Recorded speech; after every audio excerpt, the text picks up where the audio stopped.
நான் நிறைவு செய்யறேன். பெண்களுடைய ஆற்றல் எவ்வளவு பெருசு.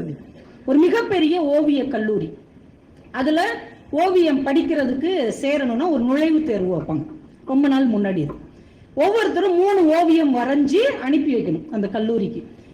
காமன் தலைப்பு 2, ஒன்னு வந்து கரண்டி, இன்னொன்னு சைக்கிள், 3வது தலைப்பு உங்களுக்கு பிடித்த பொருள்.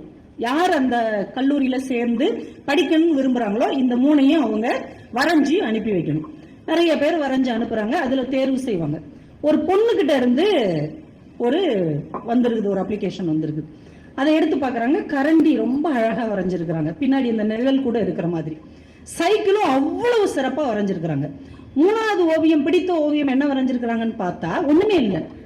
என்னடா அந்த பேப்பர் எதுவும் வைக்க மறந்துட்டாங்களா அப்படின்னு பின்னாடி திருப்பி பாக்குறாங்க. பின் குறிப்பு அப்படின்னு அந்த பொண்ணு எழுதி இருக்கிறாங்க.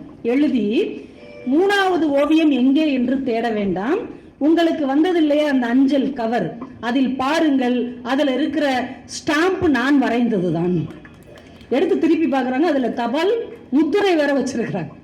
அந்த அளவுக்கு சிறப்பாக அந்த பெண் வரைந்திருக்கிறார்கள் என்றால், எந்த ஒரு துறை தன் கைக்கு கிடைத்தாலும் இத்தனை காலம் அழுத்தி வைக்கப்பட்டிருக்கிற இந்த பெண்ணினம் அதை உடைத்து வெளியேறி தன்னை முன்னிறுத்தி கொண்டதால் தான் இன்றைக்கு இவ்வளவு பெரிய வெற்றியை அடைந்திருக்கிறது என்றால் அது சாதாரணமான விஷயம் இல்லை. இன்றைக்கு